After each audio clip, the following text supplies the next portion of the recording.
নমস্কার, আপনারা দেখছেন গ্লোব টিভি, সবার পাশে সবার সাথে। গ্লোব নিউজ নিয়ে এখন আমি সুপর্ণা রয়েছি আপনাদের সঙ্গে। এক নজরে দেখে নেব আজকের বিশেষ বিশেষ খবর। শহর জুড়ে হেলে পড়া বহুতল, আক্ষেপের সুর লালন ও সুফি শিল্পীদের গলায়। মৌজিগ্রাম বিশ্বেশ্বরী উচ্চ বিদ্যালয় প্লাটিনাম জয়ন্তী। নেতাজির জন্মদিবসে সভার আয়োজন। 10,000 টাকা করে আর্থিক অনুদান। জলপাইগুড়ি রানের মধ্য দিয়ে শেষ হলো উৎসব। আসছে বিস্তারিত খবরে। শহর জুড়ে হেলে পড়া বহুতল। বাঘা যতীনের পর ট্যাংরা, তারপর বেলেঘাটা, তারপর তপসিয়া, পরপর শহর জুড়ে হেলে পড়া বহুতল। পরপর বাড়ি হেলে পড়ার ঘটনায় কলকাতার মেয়র ফিরহাদ হাকিম বলেন, ফ্ল্যাট হেলে পড়েছে বলে কি ভেঙে দেব? তাহলে তো সেখানকার বাসিন্দারা পথে বসবেন। পাশাপাশি তিনি এই ধরনের বেআইনি বাড়ি কেনার আগে ক্রেতাকে সতর্ক হতে বলেছেন। একই সঙ্গে বামফ্রন্ট আমলে শহরে যে কটি বহুতল বিপর্যয়ের ঘটনা ঘটেছে তার তালিকা তুলে ধরেছেন। তপসিয়ায় 12 নম্বর লোকনাথ বসু গার্ডেন লেন এবং 10-এর মহেন্দ্র রায় লেনের দুটি বাড়ি হেলে রয়েছে। জানা গিয়েছে, তপসিয়ার লিংলং স্কুল সংলগ্ন লোকনাথ বসু গার্ডেন লেনের বহুতলটি প্রায় 1 দশকেরও পুরনো। বাড়ির বাসিন্দাদের কাছ থেকে জানা যায়, আমফানের সময় বাড়িটি পাশের অন্য একটি বহুতলের গায়ে হেলে পড়েছিল। প্রমোটারকে জানানোর পর তিনি দুটি বহুতলের মাঝের অংশে লোহার বিম লাগিয়ে ঠেকা দিয়ে রেখেছিলেন। 59 নম্বরের কাউন্সিলর জলি বসু জানান, পুরসভার বিল্ডিং বিভাগের আধিকারিককে বিষয়টি জানানো হয়েছে।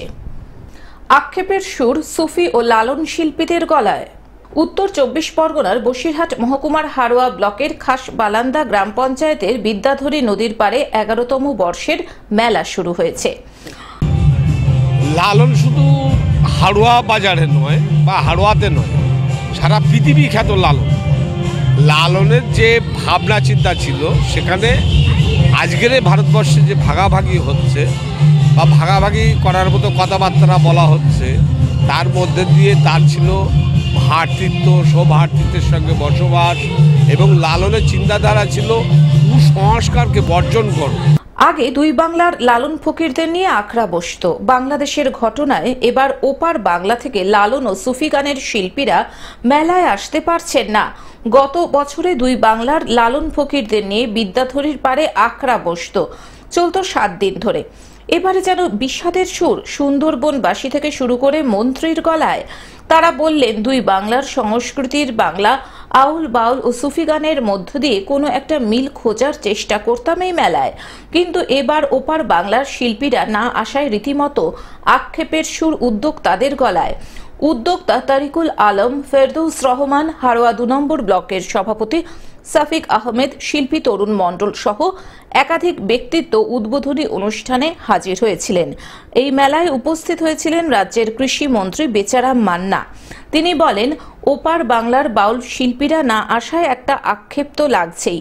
বর্তমান সমাজ ব্যবস্থায় যে ভাবনা থেকে আমাদের মহাপুরুষরা ভেবেছিলেন, মানুষ বলতে যে মনুষ্যত্বের অগ্রাধিকার দেওয়া, যেটা লালনও বলেছিল, সব লোকে কয় লালন কি জাত সংসারে, আমরা সেই বিশ্বাসী হয়ে সুন্দরবনের প্রত্যন্ত অঞ্চলের মানুষ, যারা মানুষের মধ্যে সম্প্রীতির বন্ধনকে অটুট রাখার জন্য যারা সর্বক্ষণ চেষ্টা করে, এবং সেই লক্ষ্য নিয়েই আগামী দিন এই মেলা আরও বেশি করে ভারতবর্ষের মানুষের কাছে একটা দৃষ্টান্ত স্বরূপ হয়ে উঠুক, এই কামনার জন্য এই লক্ষ্য নিয়েই আমাদের কর্মকাণ্ড।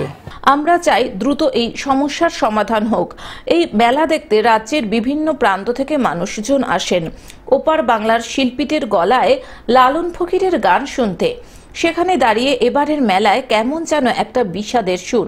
তাই সব মিলিয়ে সবারই আশা, দুই বাংলার সমস্যার দ্রুত সমাধান হোক এবং দুই বাংলার সংস্কৃতির আবার মেলবন্ধন ঘটুক। বরঞ্চ এবারের আমাদের যে র্যালি হয়েছে, এই র্যালিতে প্রথম থিম রেখেছি জাতীয়তাবোধ। সুদীর্ঘ একটা জাতীয় পতাকার মাধ্যমে আমরা দেশের প্রতি জাতীয়তাবোধকে জাগ্রত করেছি। বসিরহাট থেকে শ্যাম বিশ্বাসের report, globe news. Majhigram Bishweshwari উচ্চ বিদ্যালয় প্লাটিনাম জয়ন্তী। শুক্রবার পূর্ব বর্ধমান জেলার মঙ্গলকোটের মাঝিগ্রাম বিশ্বেশ্বরী উচ্চ বিদ্যালয় প্লাটিনাম জয়ন্তী অনুষ্ঠানের উদ্বোধন করা হলো বিদ্যালয় প্রাঙ্গণে। এই বিদ্যালয় এইবার ৭৫তম বর্ষে পা রাখল। উদ্বোধন করলেন মন্ত্রী তথা বিদ্যালয় পরিচালন সমিতির সভাপতি ডাক্তার শশী পাজা। এছাড়া উপস্থিত ছিলেন সাংসদ অসিত মাল, কাটোয়া বিধানসভার বিধায়ক রবীন্দ্রনাথ চট্টোপাধ্যায়, মঙ্গলকোট বিধানসভার বিধায়ক অপূর্ব চৌধুরী, পূর্ব বর্ধমান জেলা পরিষদের সভাধিপতি শ্যামা প্রসন্ন লোহার, পূর্ব বর্ধমানের ডিএফও সঞ্চিতা শর্মা, কাটোয়ার মহকুমা শাসক আহিংসা জৈন, মঙ্গলকোট পঞ্চায়েত সমিতির সভানেত্রী শান্তনা গোস্বামী, সমাজসেবী অমর চাঁদ কুণ্ডু, বিদ্যালয়ের প্রধান শিক্ষক সুব্রত সাহা সহ অন্যান্য বিশিষ্ট ব্যক্তিবর্গ। ৩ দিন ধরে চলবে সাংস্কৃতিক অনুষ্ঠান। কেমন লাগে অনুষ্ঠানে? অনুষ্ঠানটা খুব ভালো লাগছে। ছাত্রছাত্রীরা সবাই মিলে নিজেদের উদ্যোগে কিছু স্টল বানিয়েছে, বই মেলা আছে। এদিন বিদ্যালয়ের পক্ষ থেকে একটি স্মরণিকা প্রকাশ করা হয়। বিদ্যালয়ের প্রাক্তন ছাত্রছাত্রীদেরকে সংবর্ধনা দেওয়া হয়। বিভিন্ন অনুষ্ঠানে অংশগ্রহণ করছে বিদ্যালয়ের পড়ুয়ারা। বিদ্যালয়ের পক্ষ থেকে বইমেলার উদ্বোধন করা হয়। এছাড়াও রয়েছে গাছ মেলা, চিত্র প্রদর্শনী সহ ছাত্রছাত্রীদের হাতের তৈরি খাবারের স্টল। এই অনুষ্ঠান দেখতে এলাকার মানুষেরা ভিড় জমায় বিদ্যালয় প্রাঙ্গণে। খুশি সকলেই। আমাদের এই মাঝিগ্রাম বিশ্বেশ্বরী উচ্চ বিদ্যালয়, এটা পূর্ব বর্ধমানের মঙ্গলকোট থানায় অবস্থিত। এখানে ৭৫ বছর উপলক্ষে নানা রকম অনুষ্ঠান হচ্ছে। আজকে মন্ত্রী ডক্টর শশী পাজা এসেছিলেন এবং সূচনা করেছেন। মঙ্গলকোট থেকে রাহুল রায়ের রিপোর্ট, গ্লোব নিউজ। নেতাজির জন্মদিবসে সভার আয়োজন। ২৩শে জানুয়ারি নেতাজি সুভাষচন্দ্র বসুর জন্মদিবসের পুণ্য লগ্নে উত্তরপাড়ার ভদ্রকালী উচ্চ বিদ্যালয় বন্ধু মিলন কল্যাণ কমিটির কর্ণধার বাবলু সামন্ত তার কমিটির সদস্যদের নিয়ে একটি সভার আয়োজন করে। এই সভায় তিনি তার কর্মীবৃন্দকে বন্ধু মিলন কল্যাণ কমিটির কাজের নিয়মাবলী বোঝানোর জন্য ও ভেরিফিকেশন করানোর জন্য আমন্ত্রণ জানিয়েছিলেন। সাংবাদিকদের প্রশ্নের মুখোমুখি হয়ে বন্ধু মিলন কল্যাণ কমিটির কর্ণধার বাবলু সামন্ত জানান যে লাখ লাখ মহিলা এই কমিটির সাথে যুক্ত রয়েছে। তারা আগামী দিনে কমিটিতে কিভাবে চলবে তা অবগত করানো হয়েছে এই সভায়। আপনাদের কতজন মহিলা ওখানে কাজ করছেন? আমাদের ৩৭০০ না। এই কমিটিতে এসে আপনার কেমন লাগছে, মানে কেমন কাজকর্ম চলছে, এগোচ্ছে? আমরা চাই আরো এগিয়ে যেতে, স্যারের দেখানো পথে আমরা যেন এগিয়ে যেতে পারি। আর এখানে কোনো হিংসাহিংসি নেই, মানে সবাই একসাথে হাতে হাত মিলিয়ে আমরা কাজে এগিয়ে চলেছি। তিনি আরো বলেন, বন্ধু মিলন কল্যাণ কমিটির সম্পর্কে যে মিথ্যা অপবাদ ছড়ানো হচ্ছে তার জন্য কমিটির কাগজপত্র কর্মীবৃন্দের হাতে তুলে দেওয়া হলো এবং ভবিষ্যতে এই কমিটি বহু মহিলাকে রোজগারের সংস্থান দিতে চলেছে বলে দাবি করেন বন্ধু মিলন কল্যাণ কমিটির কর্ণধার বাবলু সামন্ত। আগামী দিনে আরও কীভাবে শুরু করবে এবং যদি মানুষ আপনাদেরকে প্রশ্ন করে যে আপনাদের ডকুমেন্টস কী আছে, যারা তাদেরকে সমস্ত ডকুমেন্টস দেওয়া হলো সাথে, এবং তারা আগামী দিনে কিভাবে চলবে এবং কমিটির সাথে কিভাবে তারা মানুষের সাথে ভালোবেসে এবং সুন্দরভাবে কাজগুলো করবে তার বার্তা দেওয়া হলো। উত্তরপাড়া থেকে অনির্বাণ দত্তের রিপোর্ট, গ্লোব নিউজ। ১০,০০০ টাকা করে আর্থিক অনুদান। ১৪ জনকে ১০,০০০ টাকা করে আর্থিক অনুদান করল দিল্লি গ্রুপ। অনেকের কাছে রবিনহুড, আবার অনেকের কাছে মাফিয়া মাস্তান দিল্লি গ্রুপের কর্ণধার দেব ভাই। তবে সেই দেব ভাই সারা বছর মানুষের পাশে থাকেন। এবার মুর্শিদাবাদ জেলার পাঁচথুপি গ্রাম পঞ্চায়েত এলাকার ১৪ জন মানুষকে লটারির মাধ্যমে ১০,০০০ টাকা করে আর্থিক অনুদান করলেন দিল্লি গ্রুপের দেব ভাই এবং একটি ছোট্ট সাংস্কৃতিক অনুষ্ঠানেরও আয়োজন করা হয়। গতকাল অর্থাৎ শুক্রবার ৫০০ জন দুস্থ গরিব মানুষকে শীত বস্ত্র বিতরণও করতে দেখা গেল দেব ভাইকে। এই ফাংশনটা করা হয়েছে ইয়ার লেগে নাই কি আপনাদেরকে ১০,০০০ টাকা করে দেওয়া যাবে ব্যবসা করার লেগে। এই কাজ জজ চাচারা, নহিল্লা আসার, তপল্লা আসার, নুরুল চাচা, লাল চাচা, যত লোক স্টেজে আছে আমার বোধন এই বাপ চাচারা বন্ধুরা করে লিখে পাইতো। লেকিন আমি ব্যবসাতে নেমে যত জিনিস শিখেছি, যাই বা গানে গাতে শিখেছি, ব্যাপারটা হয়েছে ব্যবসাতে যখন মানুষ বড় হয়ে যায় আর অনেক কষ্ট করে বড় হয়, তো যখন বড় হয়ে যায় ওর নিয়ত প্রথমে ঠিক থাকে, লেকিন ও বেচারি এত কষ্ট ঝেলিলায় আর সমাজে ওর কেউ সাথ দেয় না। ওর বড় হওয়ার পর ওর মনের একটা ইচ্ছা চলে আসে কি আমার কেউ সাথ দেয়নি, আমি ভাই কাউকে আর কিছু শিখাবো না। মুর্শিদাবাদ থেকে রক্তিম সিদ্ধান্তের রিপোর্ট, গ্লোব নিউজ। জলপাইগুড়ি রানের মধ্য দিয়ে শেষ হলো উৎসব। জলপাইগুড়ি রানের মধ্যে দিয়ে শেষ হলো প্রথম জলপাইগুড়ি উৎসব। এদিন জেলা সহ অন্যান্য রাজ্য থেকে প্রচুর সংখ্যক প্রতিযোগী এই প্রতিযোগিতায় অংশগ্রহণ করে। 10 কিলোমিটার, 5 কিলোমিটার সহ 2 কিলোমিটার এবং রান ফর ফান এই 3 বিভাগে এই প্রতিযোগিতা অনুষ্ঠিত হয়। এদিন প্রায় 500-রও বেশি প্রতিযোগী বিভিন্ন প্রতিযোগিতায় অংশ নেয়।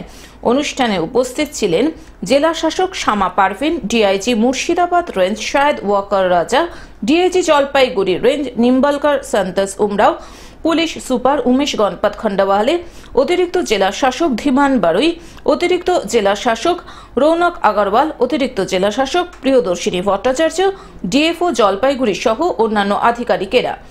এদিন সকাল থেকেই প্রবল ঠান্ডাকে উপেক্ষা করে 8 থেকে 80 সকলকে এই ম্যারাথনে দৌড়াতে দেখা যায়। এই প্রতিযোগিতাকে কেন্দ্র করে শহরে কড়া নিরাপত্তায় মুলে ফেরা হয়েছিল। গানের তালে নাচের ছন্দে প্রতিযোগীদের উৎসাহ দিতে দেখা গেল প্রশাসনিক আধিকারিকদের। ম্যারাথন দৌড়ের পাশাপাশি ভোটার্স ডে উপলক্ষে একটি সুসজ্জিত ট্যাবলোরও উদ্বোধন করা হয় এদিন। এই বিষয়ে জলপাইগুড়ি পুলিশ সুপার খান্ডাবাহালে উমেশ গণপত জানান, জলপাইগুড়ি জেলা প্রশাসন এবং জলপাইগুড়ি পুলিশ প্রশাসনের যৌথ উদ্যোগে এই দৌড় প্রতিযোগিতার আয়োজন করা হয়েছে।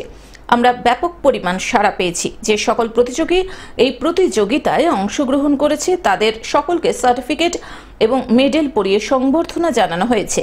পুরুষ এবং মহিলা এই দুটি বিভাগে প্রথম, দ্বিতীয় এবং তৃতীয় স্থানাধিকারীকে পুরস্কার সহ অর্থমূল্য তুলে দেওয়া হয়। আমরা যেভাবে রেসপন্স পেয়েছি আপনি দেখছেন, সকাল আমরা 4টা থেকে লোক এখানে আসা শুরু করেছিল, কিছু লোক তো রাত্রে থেকে এসেছিল। আর যেভাবে পেয়েছে, আর আমরা যখন পুরো টাউনের মধ্যে যেভাবে র্যালির স্বাগত করেছে, যে যখন দৌড় করেছে টাউনের লোক থেকে খুব ভালো রেসপন্সটা পেয়েছে। আর এখন আপনি দেখতে পারে সকাল থেকে 4টা থেকে এসে লোক এখন সবাই আসে, সবাই উৎসাহিত আসে, এটা খুবই ভালো। আর এটা নিশ্চয়ই জলপাইগুড়িবাসী দেখে দিয়েছে যে আমরা প্রত্যেকবার জলপাইগুড়ি একটা কালচারাল সাংস্কৃতিক টাউন, আর সেটা আমরা জলপাইগুড়ি উৎসবের মাধ্যমে সেভাবে রেসপন্স আমরা জলপাইগুড়িবাসী থেকে পেয়েছে। সেই আমাদের আর মোটিভেট হয়ে আর উৎসবে আমরা আর ভালো করে বড় করে তুলতে পারি। জলপাইগুড়ি থেকে সায়ন সেনের রিপোর্ট, গ্লোব নিউজ। টেলিভিশন ছাড়াও এখনো গ্লোব টিভি সমস্ত সমাজ মাধ্যমে উপলব্ধ। বিস্তারিত জানতে যোগাযোগ করুন আমাদের টোল ফ্রি নম্বর 180089197444 এছাড়াও লগ ইন করতে পারেন আমাদের ওয়েবসাইট www.globetv.in।